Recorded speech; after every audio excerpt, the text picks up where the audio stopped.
양반이란 문벌이 좋은 사람들을 높여 부르는 말이다. 정성군에 한 양반이 살았다. 이 양반은 어질고 그리기를 좋아하였다. 군수가 새로 부임할 때마다 을의 그 집을 찾아와서 인사를 드렸다. 하지만 이 양반은 집이 가난하여 해마다 고을의 곡식을 빌려 먹었다. 이를 환자라 하는데 그 먹은 것이 무려 1000석에 이르렀다.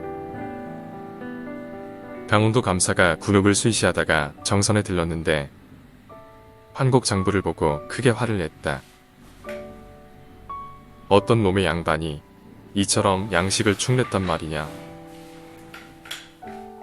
감사는 그 양반을 잡아 가두게 했다. 군수는 그 양반이 가난해서 갚을 힘이 없는 것을 딱하게 여겼다. 차마 가두지는 못했지만 어쩔 도리가 없었다. 양반 역시 밤낮 울기만 하고 해결할 방도를 찾지 못했다. 그 부인이 역정을 냈다. 당신은 평생 부리기만 좋아하더니 고을의 곡식을 갚는 데는 아무런 도움이 안 되는군요. 양반이란 참으로 별 볼 일 없는 것이로군요. 그 마을에 사는 한 부자가 가족들과 의논했다. 양반은 아무리 가난해도 늘 존귀하게 대접받고 나는 아무리 부자라도 항상 비천하지 않은가. 양반만 보면 말도 못하고 항상 굽신굽신 두려워해야 한다. 엉금엉금 다가가 뜰 아래에서 저를 올려야 한다. 뿐만 아니라 코를 땅에 대고 무릎으로 기면서 우리는 늘 이런 수모를 받는단 말이다. 교차하니 마을의 양반이 가난해서 얻어먹은 곡식을 갚지 못했다고 한다. 지금 아주 난처한 지경에 이르러 도저히 양반의 지위를 지키지 못하게 되었다고 한다. 그래서 내가 그의 양반을 사서 가져보려 한다. 부자는 곧 양반을 찾아갔다. 그리고 자신이 대신 곡식을 갚아주겠다고 청했다. 양반은 크게 기뻐하며 승낙했다. 부자는 즉시 곡식을 관가에 실어가 양반의 빌린 곡식을 갚았다. 군수는 양반이 환곡을 모두 갚은 것에 놀랐다. 군수는 몸소 찾아가서 양반을 위로했다. 그리고 곡식을 갚게 된 사정을 물어보려고 했다. 그런데 뜻밖에도 양반이 번거지를 쓰고 짧은 잠방이를 입은 채 길에 엎드려 스스로를 소인이라고 칭했다. 감히 군수를 쳐다보지도 못하는 것이었다. 군수가 깜짝 놀라 내려가 부축했다. 양반께서는 어찌 스스로 낮추어 욕되게 하시는지요.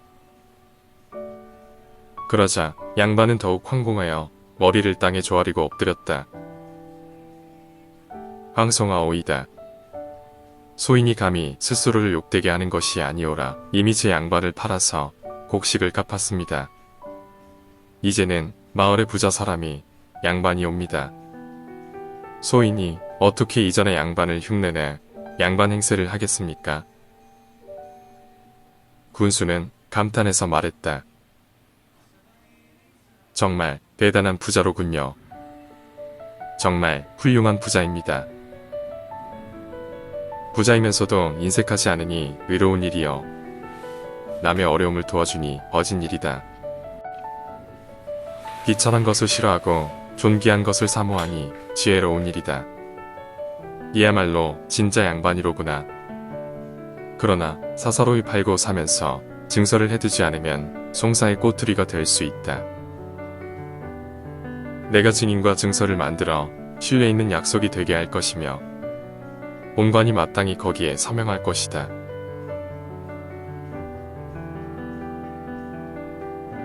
군수는 관청으로 돌아가 고을 안의 양반과 농공상인들을 모두 불러 모았다. 부자는 향소의 오른쪽에 서고 양반은 공영의 아래에 섰다. 그리고 증서를 만들었다.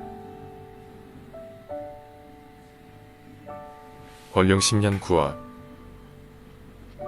증서는 양발을 팔아서 황복을 갚은 것으로 그가 쓴 천석이다. 양반은 여러 가지로 일컬어지나니 글을 읽으면 선비라 하고 정치에 나아가면 대부가 되고 덕이 있으면 군자이다.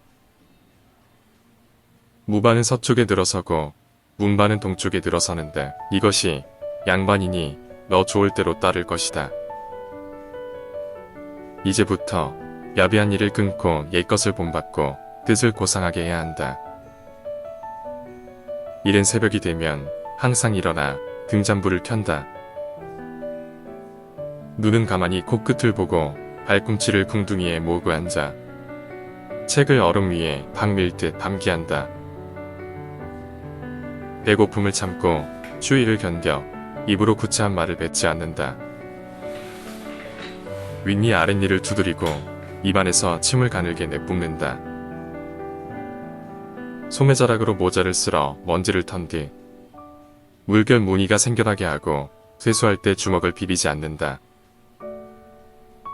양치질할 때 소리를 내지 말고 소리를 길게 뽑아서 여종을 부르며 걸음을 느릿느릿 옮겨 신발을 땅에 끈다.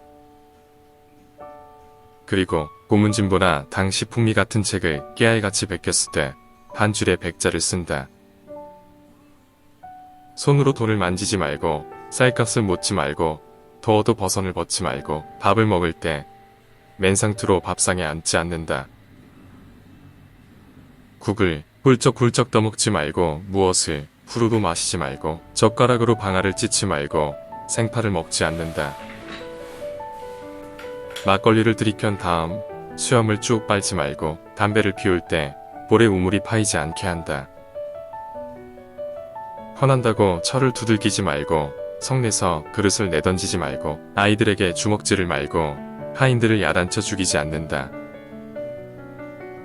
말과 소를 꾸짖되 급한 주임까지 욕하지 말고 아파도 무당을 부르지 말고 제사 지낼 때 중을 청하지 말고 추워도 화로에 불을 쬐지 않는다. 말할 때 이 사이로 침을 흘리지 말고 소 접는 일을 말고 돈을 가지고 노름을 하지 않는다. 이 모든 품행이 양반의 어긋남이 있으면 이 증서를 가지고 관청에 나와 바로잡을 것이다. 성주 정성구 수화합 저수 별감 증서. 권리가 탁탁 도장을 찍었다. 그 소리가 엄고 소리와 마주침에 북두성이 종으로 삼성이 행으로 찍혀졌다. 부자는 호정이 증서를 읽는 것을 듣고 한참을 멍하니 있었다. 양반이라는 게 이것뿐입니까? 나는 양반이 신성 같다고 들었는데 정말 이렇다면 너무 재미가 없는데요. 원아홉건대 뭔가 이익이 있도록 문서를 바꾸어 주십시오. 그래서 문서를 다시 작성했다. 하늘이 백성을 낳을 때 넷으로 구분했다. 그중 가장 높은 것이 선비이니 이것이 곧 양반이다. 양반의 이익은 막대하다. 농사도 안 짓고 장사도 하지 않는다. 약간의 학문으로 크게는 문과 급제여 작게는 진사가 되는 것이다. 문과의 증서는 길이가 두 자 남짓이지만 모든 게 구비되어 있어 그야말로 돈자루이다. 진사가 나이 30에 처음 관직에 나가더라도 오히려 이름 있는 벼슬아치가 된다. 잘 되면 과거 없이도 벼슬아치가 되어 큰 고호를 맞는다. 비밑이 일산의 바람에 휘어지고 배가 요령소리 커지며 방에는 기생이 뒤고리로 치장하고 뜨레곡식으로 학을 기른다. 가난한 양반이 시골에 묻혀 있어도 무력으로 이웃의 소를 끌어다 먼저 자기 땅을 갈고 마을의 일꾼을 잡아다 자기 논에 김을 맨들 누가 감히 업심 여기겠는가. 사람들 코에 잿물을 들이붓고 머리 끄덩을 휘 돌리고 수염을 낚아채더라도 누가 감히 원망하지 못할 것이다. 여기까지 들은 부자는 증서를 중지시키고 혀를 내둘렀다. 그만두시오. 그만두어. 정말 허무맹랑하군요. 나를 장차 도둑놈으로 만들 작정인가요? 부자는 평생 가시는 양반이라는 말을 입에 올리지 않았다 한다.